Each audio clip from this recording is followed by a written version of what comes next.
Querido amigo, hoje estamos diante dos capítulos 27 e 28 de Deuteronômio, capítulos esses que constituem o terceiro discurso de Moisés. Como você deve se lembrar, Moisés está com a segunda geração de israelitas acampados nas planícies de Moabe, preparando-se para atravessar o Rio Jordão e entrar na nova terra, na terra da promessa, em Canaã. Moisés, como um líder amoroso, sem preocupar-se consigo mesmo, uma vez que já sabia da parte de Deus que ele mesmo não entraria na Palestina, estava totalmente interessado no sucesso do povo de Israel nessa nova terra. Assim, o conteúdo desse terceiro discurso de Moisés faz parte da preparação de Israel para tomar posse da terra prometida. Nesses capítulos 27 e 28, vamos estudar então esse terceiro discurso, cujo conteúdo é bem específico. A permanência em Canaã dependeria da obediência de Israel. Temos que entender que aqui temos uma solene promulgação da lei. Deus fez um pacto com Israel, um pacto relacionado com o povo e com a terra. Através dessas palavras, Deus prometia bênçãos para o povo e para a terra, mediante a obediência à sua palavra. Mas também o Senhor prometeu maldição para o povo e para a terra se não houvesse obediência aos seus mandamentos. A permanência do povo naquela terra, que foi a terra prometida aos patriarcas, dependia da obediência do povo à lei e aos mandamentos do Senhor. Essa renovação da aliança foi chamada de Concerto Palestino. E todo o conteúdo que compôs esse discurso tem sido literalmente cumprido. É interessante isso, a terra foi dada por Deus ao seu povo, porém, a permanência do povo nela dependia da consagração do povo a Deus, dependia da obediência do povo ao Senhor. Creio que todos nós sabemos o que significa uma aliança. É, um concerto, um acordo. Estamos acostumados a ler a respeito de acordos feitos entre as nações, de alianças feitas entre povos, sobre determinadas coisas em que princípios, leis e normas são votadas e aceitas. Esse é o significado da palavra acordo ou concerto, por exemplo, nesse texto. Deus sempre fez aliança com os homens. Deus fez um concerto com Adão, com Noé, com Abraão, com Moisés. E naquela ocasião, o pacto ou a aliança de Deus seria feito com o povo de Israel na Palestina. O acordo incluía o povo, a terra e Deus. O povo ainda não estava de posse da terra quando esse acordo foi firmado. O povo estava do lado leste do Jordão. Ainda não acontecera a travessia do Rio Jordão. Moisés estava então transmitindo ao povo todas as instruções necessárias para que o pacto fosse firmado entre o povo e Deus. Podemos comparar esse concerto aqui como um contrato. Deus, o verdadeiro dono da terra e do mundo, estava dando aquela terra ao seu povo, porém era necessário que o povo assinasse um contrato e os princípios encontrados nesse contrato não poderiam ser quebrados sob pena do povo perder o direito de viver naquela boa terra. E foi sempre assim que Deus tratou com o seu povo em relação a essa terra de Canaã. Muitas vezes a terra foi tomada das mãos dos israelitas, ficando durante vários períodos, alguns curtos, outros bem longos até, sendo pisada pelos gentios. Enquanto isso, o povo de Israel ficava cativo numa terra pagã ou ficava disperso por várias nações. Teria Deus se arrependido de haver dado essa terra ao seu povo? Não, com certeza não foi isso. É que na aliança feita entre Deus e o povo, havia uma cláusula que dizia que, no caso de não haver o cumprimento fiel da aliança ou do acordo feito, então a terra seria tomada do povo. Querido amigo, Deus é fiel tanto para cumprir a sua promessa em favor do seu povo, como também para cumprir a sua promessa contra o seu povo quando houvesse desobediência. E nós sabemos que, em certo sentido, Deus ainda trata assim os seus filhos. Nós os cristãos. Não estou dizendo que o cristão perde a salvação por cometer algum tipo de desobediência ao Senhor. Não é bem assim não. Mas nós perdemos muitas bênçãos porque não seguimos fielmente a palavra do Senhor, as Escrituras Sagradas. Assim, diante desse entendimento, sugiro para o capítulo 27 o seguinte título: As recomendações para a renovação da aliança. Eu repito, as recomendações para a renovação da aliança. E a frase proposicional, a frase que nos desafia, o princípio bíblico que resume esse capítulo é a seguinte: somente através da obediência às recomendações para a renovação da aliança pode-se usufruir as bênçãos da aliança. Eu repito, somente através da obediência às recomendações para a renovação da aliança pode-se usufruir das bênçãos da aliança. E, por outro lado, quando detalhamos, então, esse conteúdo, encontramos 5 recomendações para a renovação da aliança. A primeira recomendação refere-se à construção de um memorial, versículos 1 a 4. Nesses versículos, Deus, através de Moisés e os líderes de Israel, promulgaram a ordem para que aqueles mandamentos não fossem esquecidos. Era necessária uma divulgação pública desses mandamentos, por isso deveriam ser escritos em pedras. Naquele tempo a escrita já era feita de várias maneiras. Aqui a escrita seria feita em pedras, em grandes pedras do Monte Ebal. Todas as determinações do Senhor deveriam ser escritas nas pedras para que o povo as conhecesse e vivesse de acordo com elas. Embora alguns pensem que o conteúdo do que foi escrito fossem os capítulos 12 a 26, é mais provável que o que foi escrito naquelas pedras se refira às maldições que nós veremos nos versículos 15 a 26 desse mesmo capítulo 27. Realmente, a maneira mais prática de não transgredirmos a lei é conhecê-la bem, é tê-la sempre diante dos nossos olhos, diante de nós, para que assim possamos praticá-la. A segunda recomendação refere-se à construção de um altar, versículos 5 a 8. Na sequência dessa ordem, então, foi dito também que depois de atravessarem o Jordão, deveriam levantar um altar para celebrar o nome do Senhor, para oferecer sacrifícios ao Senhor por sua bondade, por sua misericórdia e por sua fidelidade em cumprir as suas promessas, em cumprir a promessa feita há vários séculos passados aos patriarcas. Israel deveria oferecer holocaustos, que era a oferta totalmente consumida pelo fogo, dedicada a Deus. Era um ato de adoração, em ação de graças, simbolizando a total consagração do povo e esperando de Deus as suas bênçãos. Mas Israel também deveria oferecer ofertas pacíficas, ofertas voluntárias, que simbolizavam o desejo de manter comunhão com Deus. Essa oferta era consumida pelo adorador. E por isso previu-se a participação de toda a comunidade, comendo e se alegrando diante do Senhor. Entretanto, reforçou-se a necessidade de se registrar as palavras do Senhor nas grandes pedras para que todos conhecessem claramente as leis divinas. Em nosso relacionamento com o Senhor, temos que lembrar que a alegria, a gratidão e o contentamento são atitudes que brotarão espontaneamente no nosso interior pelas bênçãos divinas, e essas são atitudes que agradam o coração de Deus. Seguindo o texto, nos versículos 9 e 10, nós temos a terceira recomendação, e ela se refere à aceitação da aliança através da obediência. Nesses versos 9 e 10, encontramos o desafio para cumprirem a aliança.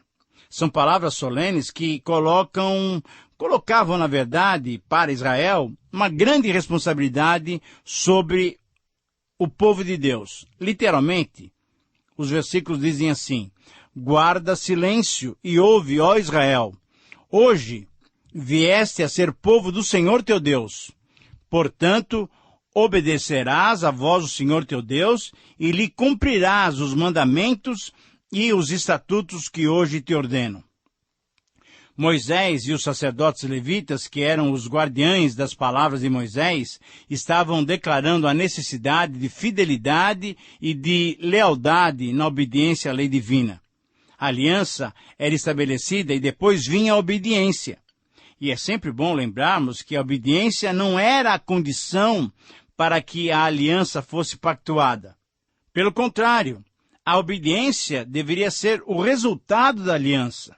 A obediência deveria acontecer em gratidão por tudo que Deus tinha feito a Israel até aquele momento, inclusive por tê-lo escolhido como seu povo diante de muitas outras nações da terra. Quando nos conscientizamos das bênçãos de Deus, da sua boa mão e da sua condução em nossas vidas, Ah, querido amigo, a nossa reação deve ser de total dedicação a Ele e a nossa obediência será um resultado do seu amor por nós. A quarta recomendação refere-se à participação das tribos nas declarações a serem feitas, conforme lemos nos versículos 11 a 14. Além de escreverem as leis de Deus nas pedras, depois de entrarem na Palestina, atravessando o Jordão, depois de sacrificarem ao Senhor, louvando-o, e depois de comerem e se alegrarem na presença do Senhor, toda a congregação de Israel deveria ouvir a lei do Senhor. E a participação de cada uma das tribos foi convocada para que toda a comunidade ouvisse a leitura daquelas palavras que dariam o direcionamento, dariam a direção, o norte de como Israel deveria viver em Canaã. Representantes de 6 tribos subiriam ao Monte Gerizim e dali, através dos levitas, proclamariam as bênçãos prometidas por Deus. Essas bênçãos estão descritas no capítulo 28, 1 a 14, que nós estudaremos ainda nesse programa. Representantes das outras 6 tribos subiriam ao Monte Ebal e dali, através dos levitas também, proclamariam as maldições, os resultados que os israelitas receberiam se desobedecessem às leis de Deus. Esses 2 montes eram localizados bem no centro do território que estavam conquistando, simbolizando então que todas as leis, as bênçãos e as maldições ali promulgadas eram as normas para a conduta de Israel em toda aquela nova terra.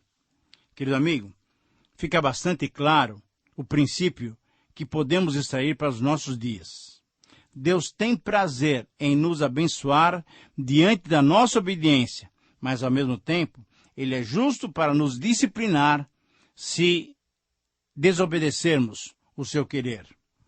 A quinta e última recomendação, ainda vista no capítulo 27, nós vemos nos versículos 15 a 26.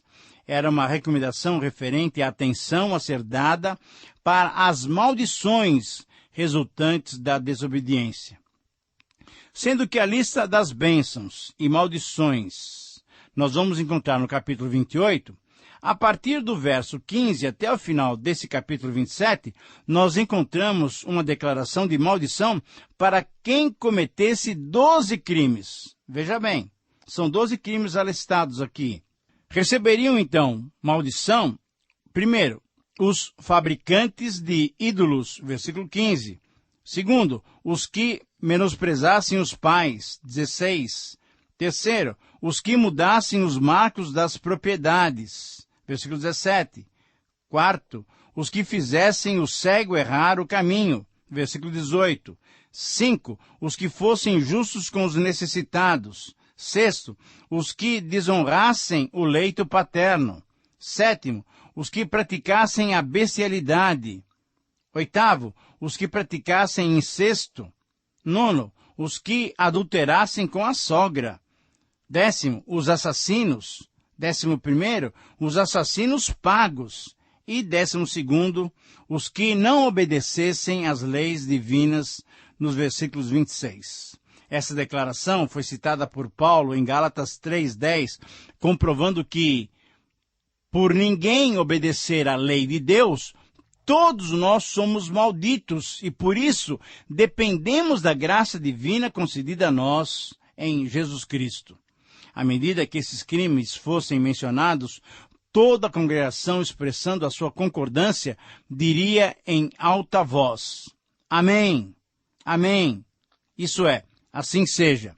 Toda essa cerimônia traria o aspecto legal e solene para o momento histórico de entrada na Terra da Promessa. Por Deus querer que tenhamos vidas tranquilas, Ele nos dá instruções e condições de alcançá-las. Então, na sequência dessas recomendações, no capítulo 28, Moisés e os sacerdotes levitas expressaram claramente as bênçãos e as maldições que recairiam sobre Israel, dependendo da sua postura diante da renovação da aliança. Temos que lembrar que as bênçãos, embora sejam dádivas da graça de Deus, são muitas vezes condicionais. À medida que obedecemos às palavras do Senhor, recebemos suas bondosas bênçãos. É lógico que tal procedimento não invalida a graça, mas traz-nos a responsabilidade de não baratearmos essa graça de Deus tão preciosa.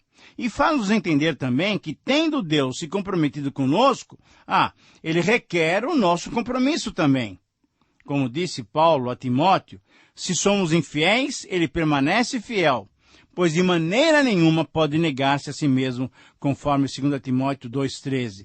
Essa é a graça de Deus, querido amigo. Assim, no capítulo 28, podemos ter como seu título a seguinte frase: os resultados do nosso relacionamento com Deus. Eu repito, os resultados do nosso relacionamento com Deus. Depois, então, de estudar bem esse capítulo, podemos ter como resumo do seu extenso conteúdo a seguinte afirmação relevante, inclusive para todos nós que tememos a Deus. A frase é a seguinte: todos que temem a Deus devem estar conscientes de que os resultados são consequências do nosso relacionamento com Ele. Eu repito, todos os que temem a Deus devem estar conscientes de que os resultados são consequências do nosso relacionamento com Ele. Por isso, quando detalhamos esse capítulo, encontramos dois resultados do nosso relacionamento com Deus. O primeiro resultado serão as bênçãos consequentes da nossa obediência ao Senhor. Isso está escrito, está declarado nos versículos 1 até 14. Então, são alistadas agora também 12 bênçãos. Nós tínhamos mencionado 12 crimes e as suas punições e a sua punição, e agora vamos alistar 12 bênçãos nos versículos 1 a 14. Primeira bênção, bênçãos na cidade. Segundo, bênçãos no campo. Isso é, bênçãos em todas as atividades urbanas ou rurais. Terceiro, bênçãos na geração de filhos, bênçãos na colheita da terra, bênçãos nos rebanhos de gado, isto é, bênçãos de fertilidade humana, agrícola e pastoril. Sexta, bênçãos sobre o cesto. Sétima, bênçãos sobre a amassadeira, isto é, bênçãos no armazenamento e no preparo dos alimentos. Oitavo, bênçãos de vitória contra os inimigos. Nono, bênçãos de serem o povo santo de Deus. Décimo, bênçãos de serem reconhecidos como povo chamado, trazendo medo sobre as outras nações. 11ª, bênçãos de um clima propício com sol, chuva e todas as estações. E 12º, bênçãos de prosperidade através da possibilidade de emprestar e não tomar emprestado. E através de um lugar de destaque e não de um lugar de inferioridade. Todas essas bênçãos eram condicionais. Eram 7 os requisitos para que essas bênçãos alcançassem Israel. Primeiro, se guardassem os mandamentos. Segundo, se andassem nos caminhos do Senhor. Terceiro, se obedecessem e guardassem. Quarto, se cumprissem os mandamentos do Senhor. Quinto, se não se desviassem nem para a direita. E sexto, nem para a esquerda. E sétimo, se não seguissem os outros deuses. Se todas essas condições fossem cumpridas, Deus derramaria as suas bênçãos sobre o povo. Querido amigo, Deus quer nos abençoar, mas ao mesmo tempo, Ele quer ver o nosso amor a Ele. O amor se demonstra pela obediência. Agora, o segundo resultado serão as maldições consequentes da desobediência a Deus. Versículos 15 até 68. Veja que é um texto muito longo. Esse é o segundo texto do capítulo 28, versículos 15 até 68. Então, assim como as bênçãos têm uma relação agora de 12 maldições que alcançariam Israel se os mandamentos do Senhor fossem desobedecidos. São essas as 12 maldições. Primeiro, seriam amaldiçoados pessoalmente, exatamente em oposição às primeiras bênçãos alistadas. Segundo, seriam amaldiçoados com calamidade da natureza. Ferro e bronze indicam que nenhuma chuva atravessaria o céu, nem penetraria na terra. Seriam amaldiçoados, em terceiro lugar, com a derrota para os inimigos. Isso é, ficariam como cegos ao meio-dia e não prosperariam. Quarta maldição. Eles seriam amaldiçoados com os saqueamentos contínuos dos inimigos, serviriam como despojos, desde suas esposas até seus bens. quinta maldição, seriam amaldiçoados com o desterro e a submissão à idolatria. Se tornariam um comentário jocoso das outras nações. Seriam amaldiçoados, em sexto lugar, com a improdutividade ao invés da prosperidade. Seriam devastados pela natureza e os seus filhos seriam levados cativos. Sétima maldição, seriam amaldiçoados através da economia totalmente debilitada. Pediriam emprestado ao invés de emprestarem aos estrangeiros. Seriam amaldiçoados em oitavo lugar com o cativeiro e a escravidão. Jugo de ferro indicava uma escravidão longa. Seriam amaldiçoados em nono lugar com as guerras que aconteceram contra muitos povos, incluindo os assírios e babilônios, povos de línguas que eles não conheciam. Décima maldição, eles seriam amaldiçoados, querido amigo, com o canibalismo. Que ocorreu durante o cerco e a invasão da Síria, conforme lemos lá em 2 Reis, capítulo 6. 11ª, seriam amaldiçoados com doenças graves, experimentariam as pragas lançadas contra o Egito. E 12º, seriam amaldiçoados com desterro, isso é, seriam retirados de Canaã, o que ocorreu de verdade nos exílios assírio e babilônico. Assírio em 722 e babilônico em 586 a.C. Querido amigo, como é possível notar, infelizmente, todas essas maldições preditas que poderiam ocorrer com Israel, se Israel não obedecesse os mandamentos divinos, de fato ocorreram. Por quê? Porque eles desobedeceram às leis do Senhor. A expressão do versículo 63 de que Deus se alegraria em lhes destruir, demonstra a seriedade da justiça divina. Certamente Deus não se alegra com o sofrimento do seu povo, mas o que alegra o coração de Deus é a sua justiça. É quando a sua justiça é feita. E ao quebrar a aliança, Israel desprezou as bênçãos e a bondade do Senhor e trouxe sobre si a justiça divina. Que Deus nos ajude a andarmos somente sob a graça e a misericórdia do Senhor. Querido amigo, estamos chegando ao final de mais um tempo de estudos. Espero que você tenha sido edificado pela palavra de Deus. Que Deus te abençoe. Um grande abraço.